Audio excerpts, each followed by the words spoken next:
만화를 보고 얼마나 많이 웃었는지 모릅니다. 저희 아이들도 자기가 할 줄 아는 말로 열심히 잠꼬대를 하거든요. 첫째 아이는 엄마 우유 말고 오렌지 주스 마시고 싶어 라고 하거나, 둘째 아이는 아빠 아나 이것 까 라고 하거든요. 그날 많이 했던 말로 잠꼬대를 하는 게 정말 재밌고 귀여워 보이는 포인트예요.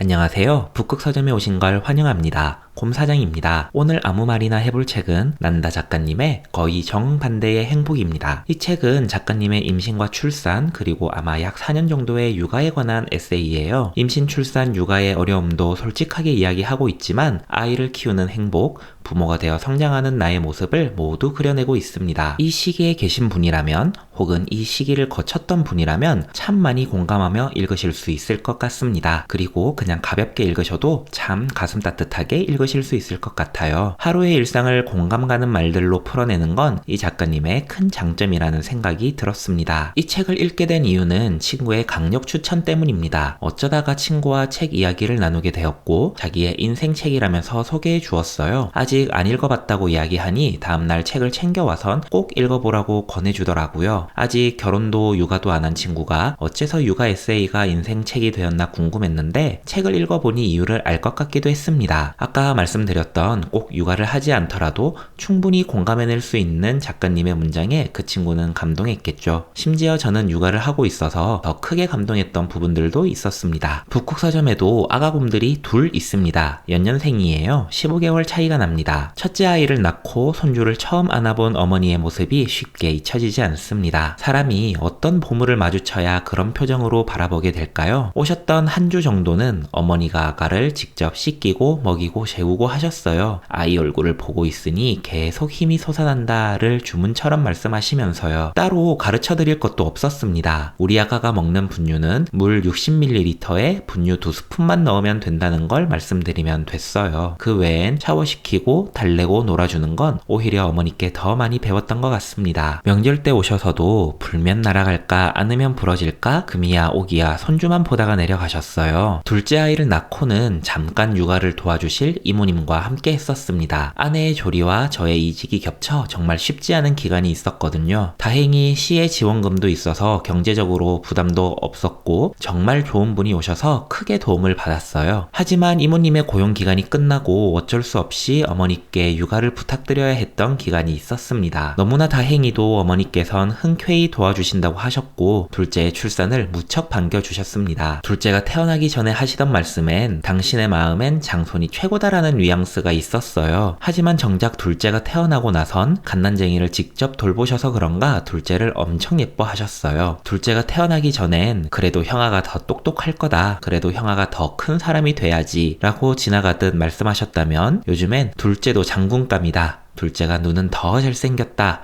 라는 식으로 마음속에 갈등을 보이시는 모습에 아내랑 저는 얼마나 웃었는지 모릅니다. 둘째도 잠깐씩 보셨던 첫째 못지않게 금이야 오기야 돌봐주셨어요. 그 모습을 보면서 무척 깊게 느낀 점이 있습니다. 아, 우리 어머니가 나도 저렇게 키우셨겠구나. 저는 정말 오랜 시간이 있고 아니 외면하고 있었던 사실이었어요. 생각을 조금만 해보면 어머니의 육아는 정말 쉽지 않았을 겁니다. 노가다가 직업인 남편은 언제나 전국을 돌아다녀 집에 잘 없지, 육아를 도와줄 가족도 가까이에 없지, 주변에 이야기를 나눌 친구도 없고 그땐 육아를 도와주는 국민템들도 인터넷도 정보도 없었으니 얼마나 막막했을까요? 제가 100일쯤 되던 때에 이유를 알 수 없이 열꽃이 피고 하루 종일 울었던 날이 있다고 말씀하시면서 그날 새벽엔 어머니도 같이 펑펑 울었다는 이야기를 듣고 뭔가 가슴에 새로운 감정이 생겼던 날이 떠오릅니다. 엄마가 너도 네 새끼 이쁘지?